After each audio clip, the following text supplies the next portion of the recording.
Welcome. তো গত ভিডিওতে আমরা শিখছিলাম কীভাবে স্ক্যান অ্যান্ড স্কিম করতে হয়, কীভাবে আমরা ডিরেক্ট কোয়েশ্চেনে যাওয়া লাগে সেটা আমরা শিখছিলাম। এখন আমরা শিখবো যে কোয়েশ্চেনে যখন আইডিয়া হয়ে গেল, মিনিংও হালকা বুঝলাম, তারপরও এখন কোয়েশ্চেন হলো তাহলে এই ভিডিওটা কিসের জন্য?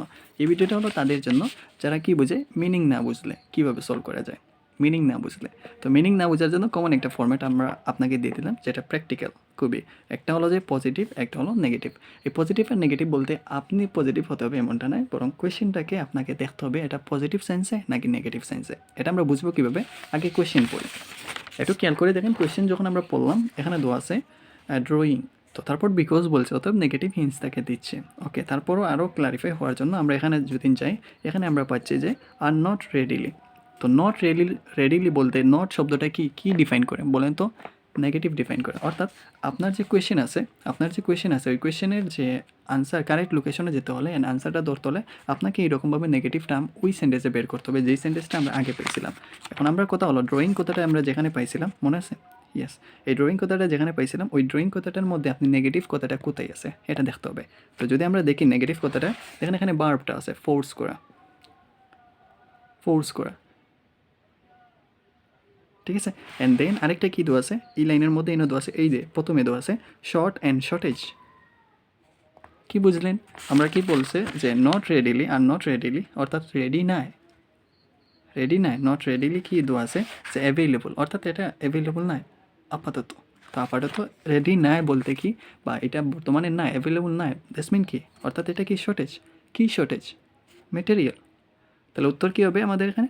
মেটেরিয়াল উত্তর হবে। তাহলে আমরা কীভাবে বুঝলাম এটা? Just positive and negative sense দ্বারা আমাদের আনসারটা লোকেট করতে পারি, ঠিক আছে। ইভেন আরেকটা কমন একটা ফর্ম্যাট হলো যে আমাদের বার্বের প্যাটার্নটাকে আপনি যদি বুঝতে হয় তাহলে একটি হলে আপনাকে একটু কাজ করতে হবে যে কোনো অর্থে। যদিও এখানে কি হলো, বার্বের পরেই কিন্তু নেগেটিভ কনসিকুয়েন্সটা থাকছে, ঠিক আছে।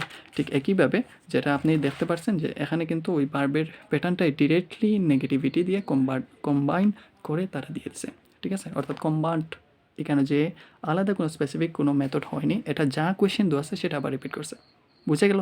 আপনাকে যদি ভালোভাবে রেজাল্ট করতে হয়, একটা কোয়েশ্চেনটাকে স্ক্যান করার পর, স্কিম করার পর যখন কারেক্ট লোকেশনের জন্য আইডিয়া মিনিং আসবে না, বাংলা মিনিং করতে পারবেন না, তখন আপনাকে এজন্য এই ফরম্যাটটা আপনি ইউজ করতে পারেন, যেটা পজিটিভ আর নেগেটিভ সেন্স ইভেন বার্বের প্যাটার্ন।